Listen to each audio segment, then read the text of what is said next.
So I was recently asked to provide my thoughts on what people should do for college education, saving, investing for kids' college, and where that falls in the priority order of investment savings, which is a great question.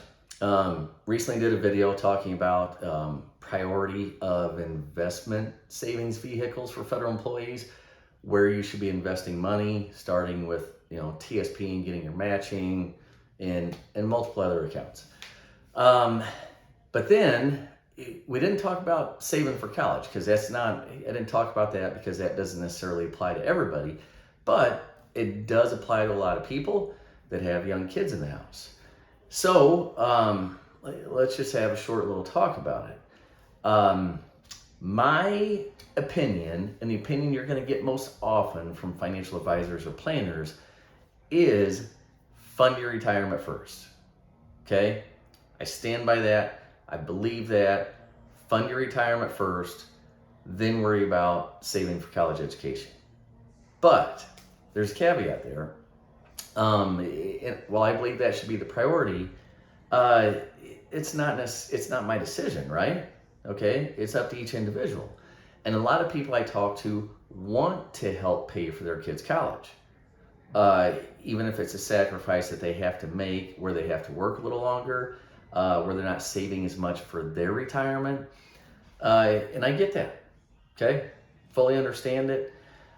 So where would I invest money? The account you hear an awful lot about is 529 plan. All right, and a 529 plan,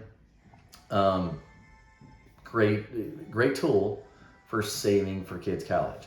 Now, there's one drawback to it. Obvious drawback is that if your kid does not use that money for college, then you have a penalty on the earnings that you take out. Okay, not the principal. Okay, but yet a 10% penalty on the earnings. So you have that issue, which is one reason why I really love 529 plans for grandparents.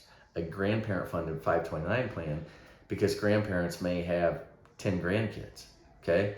And if they put money into a 529 plan, odds are pretty good that one of those kids is going to use it, right? And you can change beneficiaries on 529 plans.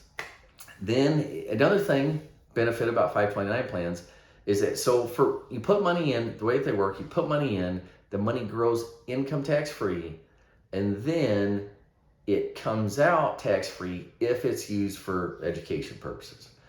And there's, you can do a quick search on what kind of expenses, what are qualified expenses to take withdrawals from the 529 plan. So that's the way that they work. Now, another benefit to them is that some states offer a state tax deduction. I know Indiana is one of those that has a pretty good one. Illinois has a decent one. For example, the way that it works in Illinois is you get a state tax deduction for contributions up to $20,000 in a given year. Okay? So if you contribute $20,000, you get a state tax deduction, which is 5% here in Illinois. So, in other words, you save yourself $1,000 on state income taxes. So that's a benefit of using the 529. Now, there's other ways to fund it. You can use just a regular brokerage account. You can pay for it out of cash flow. You can use a Coverdell.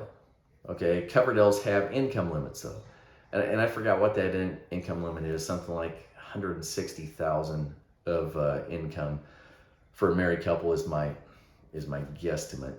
But 529s, there is no income limit for.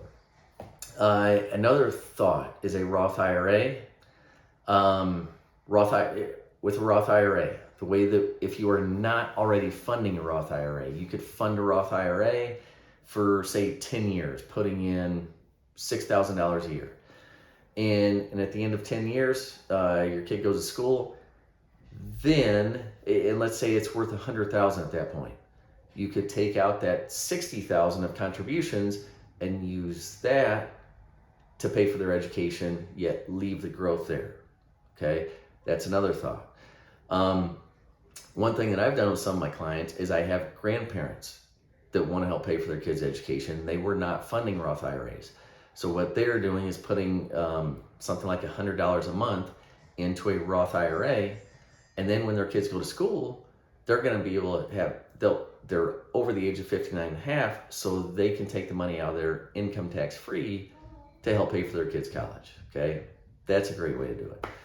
Or if if you had kids later on in life, you're not already funding Roth IRAs, maybe you can go that route, okay?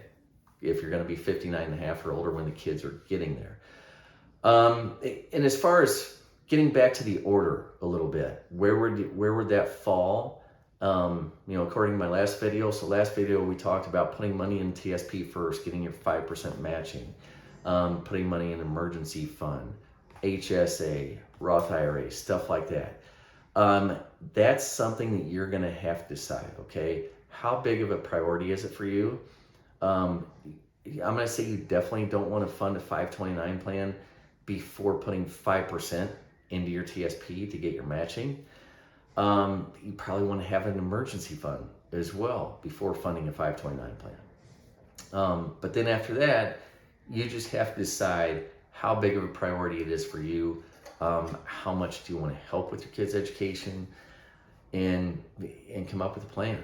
Okay, so just if you put a little bit of time into it, think about it, you can probably come up with a good decision, then make a plan for it.